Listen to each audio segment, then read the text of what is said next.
no mbaɗɗon tampere machallah ko ɗum woni Baba Ibra tottimi sukara ayi mi aw jarama sukara korkane hol ko so wona ko seydanagal hol ko addi joni sukara korkane gajma ɗum fof ko affaire ɗiɗo korka guel ko naata guel fof korka ni ene wawi korka sikki ɗi na naman ɗo pille ore sukara kay mbar ko jam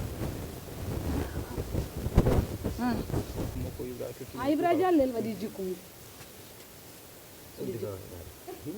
keñi no feewi sukara korkane holko addi ɗum to so wona tan seytanagal tan korkane holko wi yimɓe ɗo yimɓe ne gadda men sukaraji korkane ciftoro ɗo ɗum ɗo korka wona no yimɓe mijoto ni wona addude sukara tan woni korka wadde dañde paraji seytanagal tan ko seytanagal tan min ko jimi hen ko ceerno Mamadou ala o wiyam ceerno Mamadou ni ceerno Mamadou sukara korko ko hunde nde ganduɗa wande fayida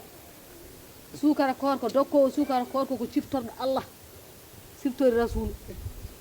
sukara korka Ibra Diallel waɗi ko jikku mum hitande fof ko sukara korko waɗata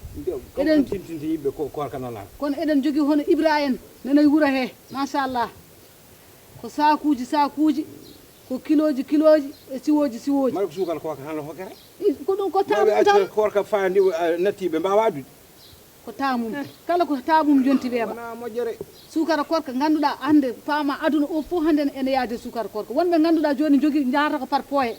foyre fof mbaɗɗon sac sukara bidon nebam sac maaro ɗum so continue no guila korka arani kay baraji mum hay goto nane poti doole kay ko no doole gardi fof ko noon tan juurete kala doole keeɓira ko noon nanguirte ceerno Mamadou ala fof ko boni sukara korka yo wattu hakkille mum ceerno Mody ndu warani hay goto wattu hakkille ma ceerno Mamadou ni warata kam min ndu min warani Allah ne wawi ni yimɓe mbasa hoorde hikka a hoorat yalla yetta hen ala ko bon kay min kay ko nanmi laaɓanimi tawa noon koto belguel amin to laaɓanimi de noɓe mbiri kaliri ha rafi oɗo garɗo ni eyyi noon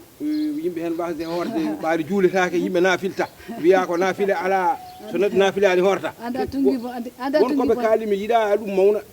ɗum kam ne wawi wonde mi yaha garam hotta hoorede haalama no sukara korko ardiri ni ko noon tan lewru ndu hordete saɗa mbatta hakkille ma muuɗo sukara o mi yiiɗa sukara